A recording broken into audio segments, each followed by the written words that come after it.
taxman's taken all my dough and left me in my stately home, blazing on a sunny afternoon. And I can't sail my yacht, he's taken everything I got. All I've got's this sunny afternoon. Ça marche bien, hein? Alors en fait, on a fait notre bilan carbone il y a 2-3 mois sur le magasin de la Nester, et suite à la publication des résultats, on a regardé un petit peu où était notre plus gros impact, et en fait c'était essentiellement les déplacements clients et aussi des déplacements salariés. Donc on s'est dit comment on peut travailler sur ce point-là. Le bureau d'études nous disait qu'en gros, si on arrivait à gagner 4% de ces déplacements-là, ça correspondait à peu près à 100% d'économie sur le global bâtiment. Donc l'idée, c'était de se dire qu'est-ce qu'on peut lancer comme opération pour travailler sur ce point-là. Donc la première chose, c'était de se dire il faudrait qu'on arrive à montrer à nos clients que faire ces courses à vélo, c'est faisable. C'est vrai que le vélo, il est performant en ville parce que beaucoup de déplacements aujourd'hui font moins de 3 km. Et que c'est là que le vélo est pertinent en matière de ce qu'on appelle la part modale, c'est-à-dire la part qu'il peut prendre dans les déplacements. Et concilier l'acte d'achat avec l'acte de déplacement, je trouve intéressant aussi, puisque on sait qu'aujourd'hui, le budget déplacement des ménages, c'est le deuxième budget devant celui de l'alimentaire.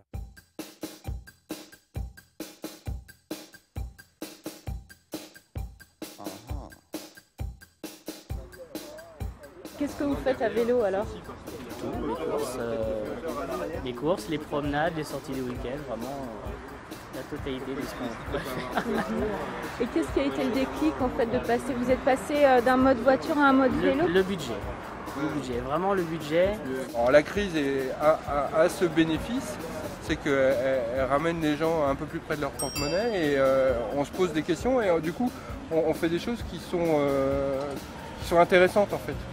Parce qu'on s'aperçoit qu'on peut le faire, que ça coûte rien ou très peu, et que ça apporte un gain en termes de santé, de convivialité. Rien qu'un événement comme aujourd'hui, on s'aperçoit que ça intéresse en plus. Donc c'est tout bénef, quoi.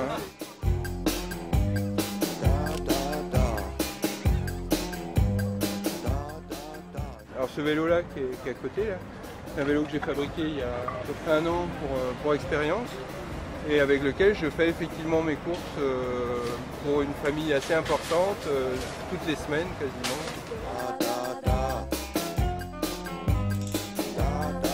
Et vous venez faire vos courses régulièrement à vélo?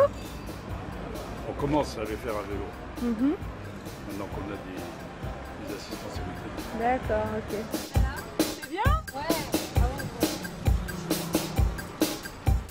Tu vas voir du vélo? En côte. Ouais, on en est tous un peu là. Et là, non, quelqu'un qui aime bien le vélo. Et là, là, tu sens pas l'effort, ah quoi. non, aucun effort. Et ça glisse tout seul. On s'y fait très bien. C'est vrai que les premiers temps, il faut vraiment trouver. C'est juste surprenant au démarrage, il faut s'habituer, mais après ça monte très tranquillement, très facilement. Non, c'est étonnant. Le coup de pédale normalement, parce que d'habitude j'en mets 4. Voilà. C'est vrai qu'un vélo électrique comme ça permet de faire des kilomètres. Donc du coup maintenant on va peut-être passer à l'assistance électrique. Ça va en oui. convaincre d'autres. Oui. Il faut que je propose ça à mon patron. Une fois je suis venue à vélo avec un vélo bien avant mon Electra. Ouais. J'avais le panier à provision sur l'arrière. Et puis j'avais oublié que j'étais venue à vélo, donc quand je suis sortie du magasin, j'avais un peu des soucis. Tout est rentré dans mon panier, mais bon, quand je suis arrivée à la maison, il manquait un peu de cannelle et un peu de cumin, donc sur le chemin, j'avais un peu vidé tous mes trucs. Mais non, maintenant je suis équipée avec des pochettes. C'est quand même mieux. Je prends toujours mon vélo et depuis 2 ans je travaille en vélo. Et rien que pour mon travail, je fais à peu près 40 km par semaine en vélo. Pas souvent quelqu'un l'emmène.